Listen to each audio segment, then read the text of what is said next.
All right, and welcome into BP NFL Live. We're just an hour away from the full Week 10 slate kicking off.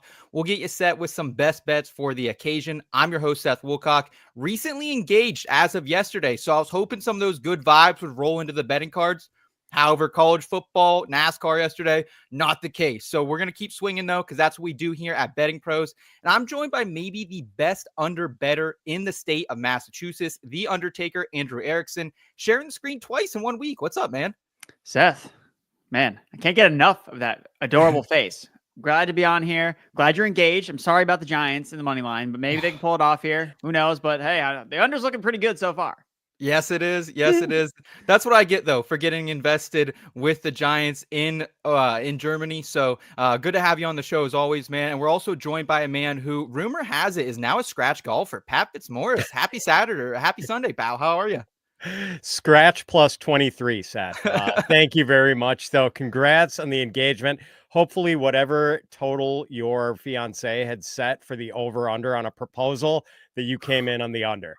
It's been 8 years, so I don't think I was, but we're there now, so that's all that matters. That's all that matters. We hit the over for engagements yesterday, so we're gonna keep swinging today, and we got a loaded program for everyone. It's gonna look like this. We'll share our favorite ATS and money line picks. We'll also get into some totals, followed by some player props, and if we have time, we'll try to answer a few NFL betting questions from the chat. I want to thank everyone for tuning in on YouTube. The easiest way to support us is like this video if you enjoy this type of content. Also subscribe, whether you're here on YouTube or wherever you get your podcasts. And before we jump in, I did want to remind everyone, if you want a chance to score a signed Mike Evans Buccaneers helmet for free, courtesy of our friends over at pristineauction.com, all you need to do is head to bettingpros.com/contest and complete the form, and either A, download the Betting Pros app, B, leave a review for the Betting Pros podcast, or C, subscribe to our social media channels at Betting Pros on X and TikTok, or at Betting Pros NFL on Instagram. The more actions you complete, the more entries you'll receive, and we'll be announcing a winner right here on the BTP YouTube channel, so make sure you turn on those notifications so you can be alerted when new episodes are up and claim your prize. All right, gents, let's get into some bets here. Erickson, you've been loving Bo Nix. You're getting back in bed here with him this Sunday. Talk about what you like about the Broncos plus 7.5 today.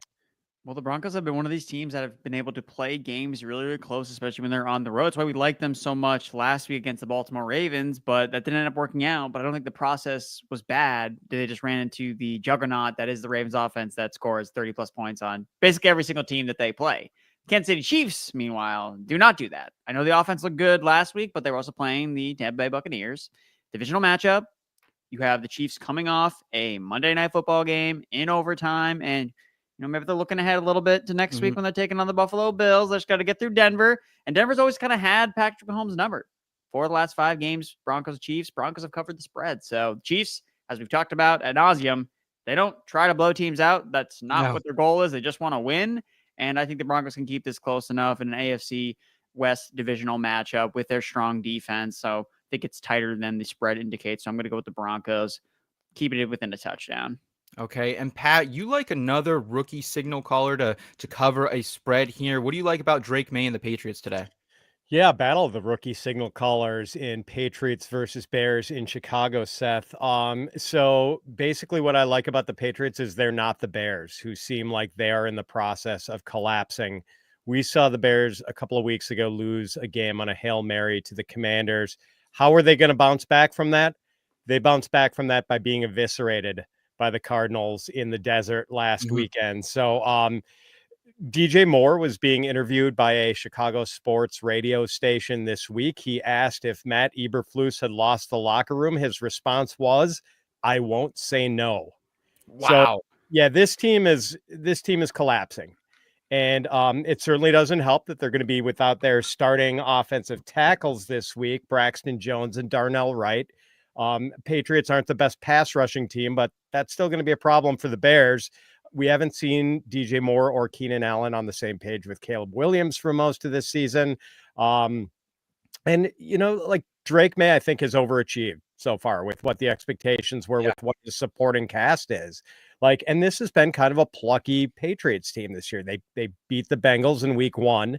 They took the Seahawks to overtime. They beat the Jets a couple of weeks ago. Like, this is not a rollover type of, they might win 4 games all season, 3 games, but it's not like a doormat 4-win, 3-win team, right, Erickson? I mean, this is a plucky New England rebuilding team. So I getting almost a touchdown against the Bears. Yeah, I'm taking the points here.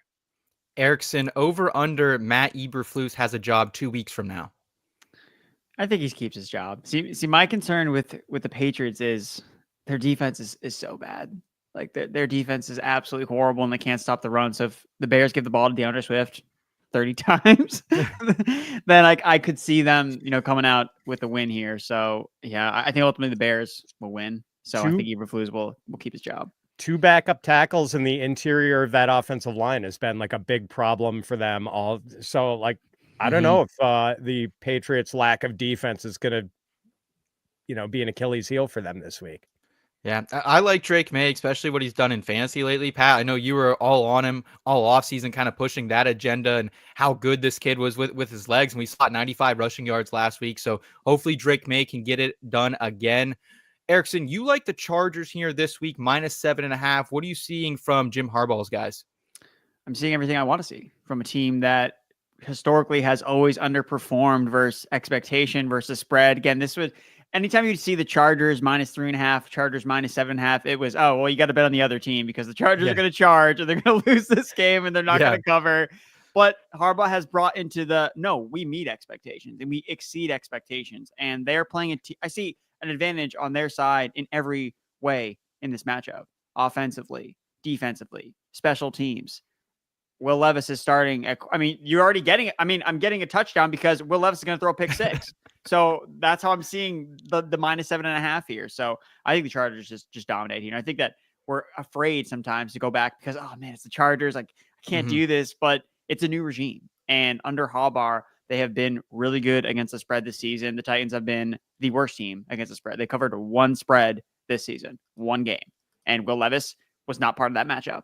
So when he's been the quarterback, they haven't been anywhere close to covering spreads. So give me the Chargers. I know it's a lot of points, but I don't care.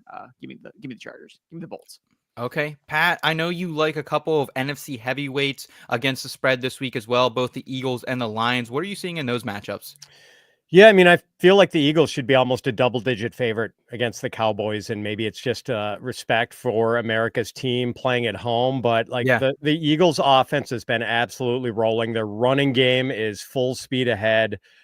We thought there were some injury concerns with the wide receivers, A.J. Brown and Devontae Smith, coming out of last week, but both are going to play, and the Eagles get Dallas Goedert back this week. So the offense has been playing great, and the defense has really picked it up for the Eagles lately. Like, Vic Fangio's scheme is fully taken.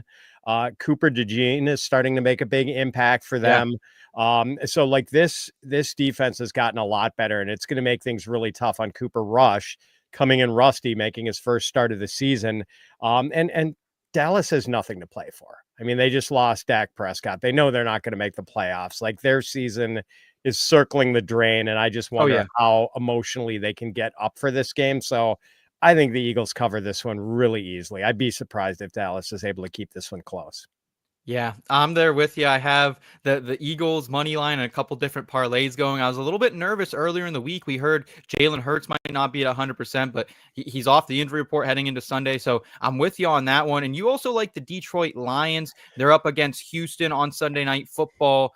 I mean, it feels like every single week we talk about it, but Detroit feels like the best team maybe in the entire NFL. That offensive line is one that's physical, and it feels like every week after someone plays Detroit, what did you call earlier this week, Erickson, the Honolulu flu? Like this team's just out physicaling everyone. So is that why you like Detroit here on Sunday night, or is it something about the Houston that you're more fading them? It's actually partly that, Seth, that Detroit is such a powerhouse offensively and certainly very competent defensively. For me, the biggest component in this game is that the Houston offensive line is completely collapsed. Like, I don't know if the Nico Collins return, if indeed Nico does return, there's some question about that. Even if he is back, this offensive line has not been able to protect CJ Stroud for the last month. Like, against the Packers, maybe 3 or 4 weeks ago, They gave up a pressure rate over 62% for the game, which was the highest single game pressure rate any team had put up this year. And then the very next week, I think they gave up a pressure rate of over 50% against whoever they played the next week. And then the last time we saw the Texans on Halloween night, the Jets were sacking CJ Stroud 8 times. So like this offensive line is a complete sieve now. And, like when your offensive line is failing you in pass protection like that, maybe you turn to the running game. We know how well Detroit stops the run. So I don't know if Joe Mixon is able to have another big game against the Lions. I don't really see any paths to victory here for the Texans. So I'm happy to lay only 3.5 points with the Lions. Yeah, I'm all over the Lions here, Seth. How do you feel about this one, Erickson? Yeah, I like the Lions too. I think that they're the against the spread champions. when in doubt, add the Lions against the spread and you'll come out in the green more often than not. And there's nothing about for me, it's, can Houston's defense keep this close? Like that's really, that's been the strength of their team. That's been kind of what's keeping them in games, but they're facing one of the best offenses in the NFL, one that can beat you through the air, the one that can beat you in so many different ways. And it doesn't matter how good your run defense is because the Lions have the most successful rushing game in the NFL.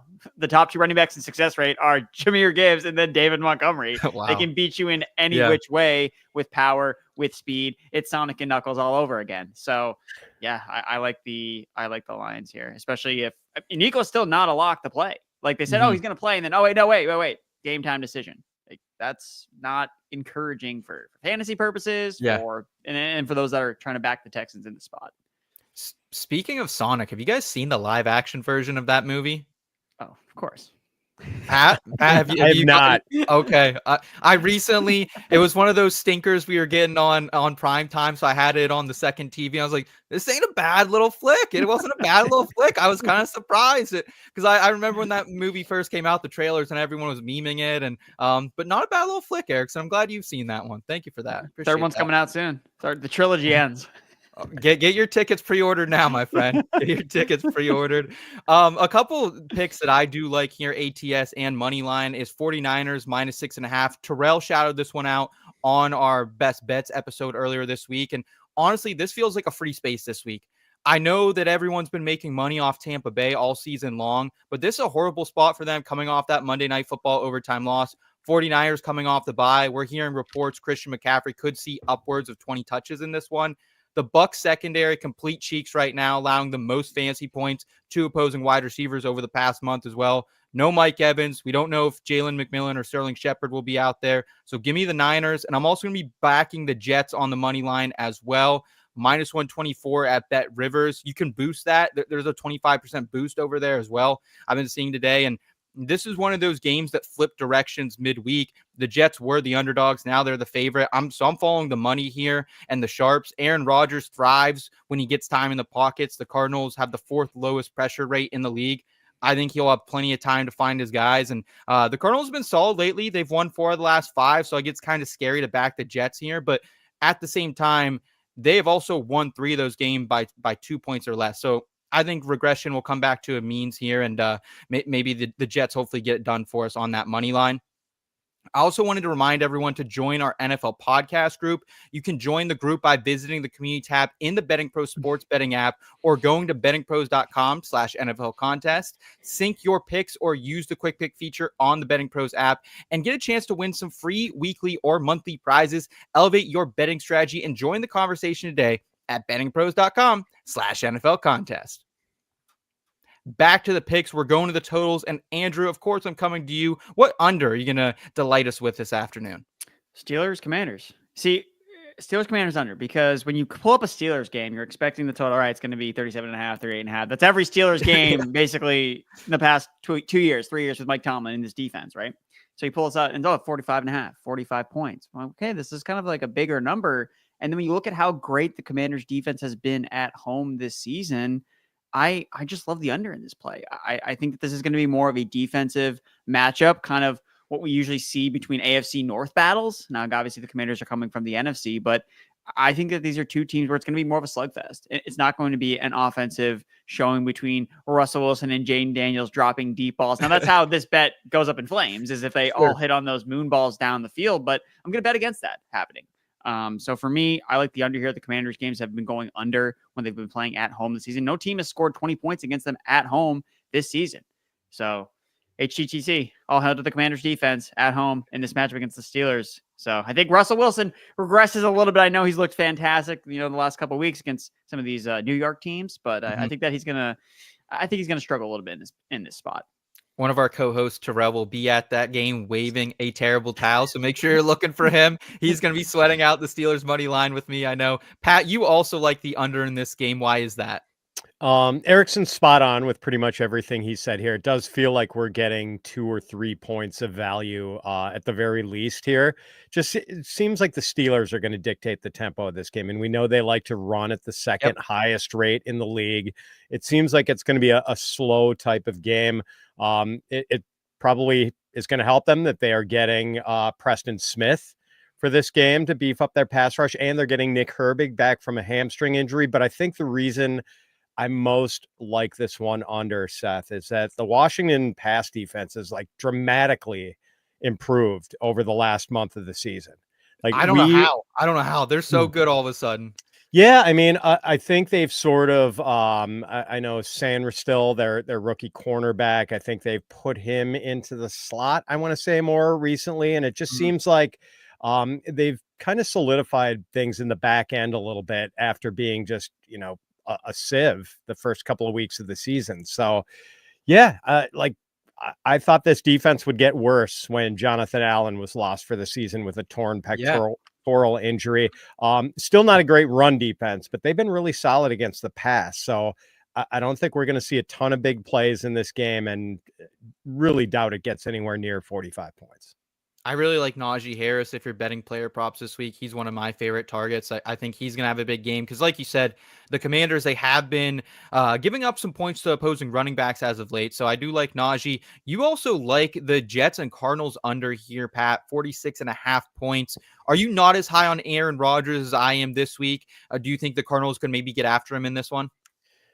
I like him, Seth, but it seems like the Cardinals, the way they defend, like they are trying to force you to go to your running backs more. Like they want to sort of take away the big play from the outside receivers. So maybe that makes for a slightly slower pace of game. And the Jets defense is like quietly very underrated. I know there have been some big spots where the Jets defense has let them down, but they are still averaging, or allowing, I should say, a league low 4.6 yards per play. Like it's a really tough defense. And, the Cardinals look good against the Bears, who might be in the process of checking out last week. I don't think it's going to look that good for the Cardinals offense this week against the Jets. Okay.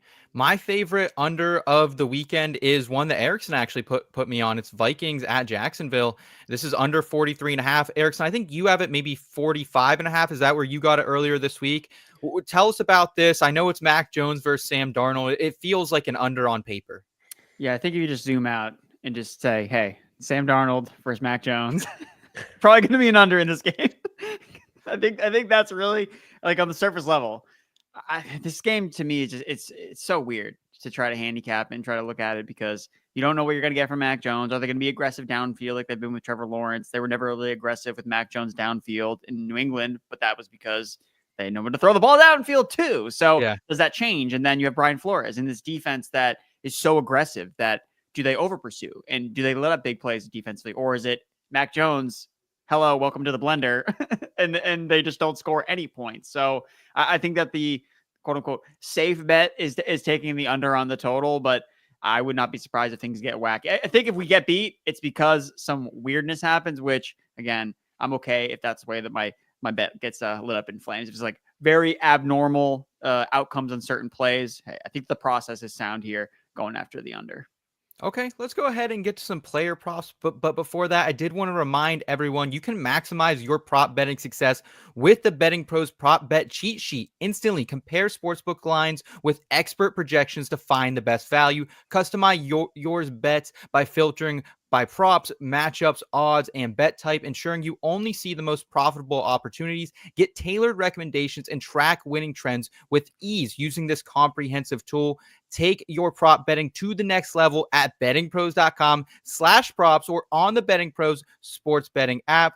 This morning, I was using it. Yesterday, I was using it. My girlfriend's using it this morning. We live and die by the Betting Pros prop betting cheat sheet in this household. So make sure you guys are using it as well. Now let's go ahead and get back to the player props here.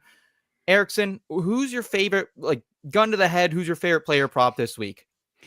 Russell Wilson under his passing yards. That's what I'm going to do. I'm going to go Russell Wilson Shocker. under 211.5 passing yards. When you look at the Commanders' defense this season, basically it's been very boom or bust. So they have allowed 0 quarterbacks to pass between 200 and 280 passing yards this season. So it's either they're flying under 200 or they're going for 300 plus. So the fact that they already like the under on the game, what do we see a lot of times when games go under? You usually see the quarterbacks also pass under their passing yards projection. So again, I'm just betting on George Pickens. This is not the week for him to come down with the 50-50 balls. I'm going to bet on it being not those days where he's coming down with those contested catches. So for me, I'm going to be taking the under on Russell Wilson. Last 6 games, only one quarterback has thrown for more than 175 yards against the Commanders, and it was Lamar Jackson. You have to be an absolute joy to watch football with because you're always betting the under. So like I couldn't imagine being in the same room. Pat, have you watched a football game with this guy? I don't even want to be in the room with him. I have not. No, I mean, like Erickson probably gets mad and throws things around if they're touchdowns. That would be hard to deal with. Cheering for incompletions. Yes, let's go. There's another sack. Oh, let's go. What is your favorite player prop this week? I think it's Cooper Rush under. So I got this at under 210.5 passing yards. Today I saw on DraftKings it was down to 208.5. I would bet it probably all the way to about 204.5, 205.5. Cooper Rush has not started a game for the Cowboys since early 2022. In relief of Dak Prescott last week against the Falcons, he completed 13 of 25 passes for 125 yards. Not very inspiring that he averaged 5 yards per pass attempt. And we talked earlier about what a daunting matchup the Eagles' pass defense has become. And just as an example of that, they held Jacksonville's Trevor Lawrence to 169 passing yards and 5.5 yards per attempt last week. In week 8, they held Joe Burrow to 234 passing yards and just 6.3 yards per attempt, which looks all that much better after what Burrow did to the Ravens on Thursday night. And in week 7, the Eagles just stuffed Daniel Jones into a locker, 99 passing yards and 4.7 yards per attempt. So this defense has been a big problem for quarterbacks, and it's hard to see a rusty Cooper Rush coming in and lighting up this defense. So I think he's going to be well under 200 yards passing. Yeah, I think that feels like one of the better ones I've seen on paper this week as well. And I mean, is CeeDee Lamb even at 100%? We know Jalen Tolbert's been okay, but it's just not a great group of weapons he's working with now. And the last time he was in, was Amari not on this team as well? And like, I don't know. I just feel like it's gonna be tough sledding for him. That's great. That's a great one, Fitz. I'm definitely 100% tailing the Cooper Rush, because the thing with Cooper Rush is the difference between this time and last time is he doesn't have a good offensive line, doesn't have all his weapons, and it doesn't have a good defense anymore, right? He doesn't have all those things that made him 4-1 against the spread the last time we saw him, and I think that he's probably gonna struggle. Erickson, you like another under in this game. Jalen Hurts under 27.5 passing attempts. Is that just because you're expecting them not to have to throw much against the Cowboys today? Yeah. I mean, I think it's as simple as that. No quarterback that Dallas has faced this season has attempted between 28 and 39 pass attempts. So again, going back to, it's either going dramatically under their projection or it's okay. Now it's becoming a shootout. Mm-hmm. We just laid out the case where this is not likely to be a shootout scenario unless the Eagles really, shoot themselves in the foot in some capacity where they look up, how are we down 10-0? Like, what are we doing here? So I don't think he's going to be attempting a ton of passes. So again, it's been under this number against Dallas. Jalen Hurts has been under this number 5 times or extremely over this number. So for me, he's under 25.5 passing attempts in 4 straight games, basically since the bye week. They're like, hey, let's feed Saquon Barkley. When you look at the Dallas Cowboys defense, how do you beat them? You run the ball. So Saquon Barkley, lock of the week. So all right. Yeah. And Corey saying in the chat, Hurts is banged up. Yeah. Great point there, Corey. Appreciate you tuning in with us today, man. Pat, you have Keenan Allen under 41.5 receiving yards.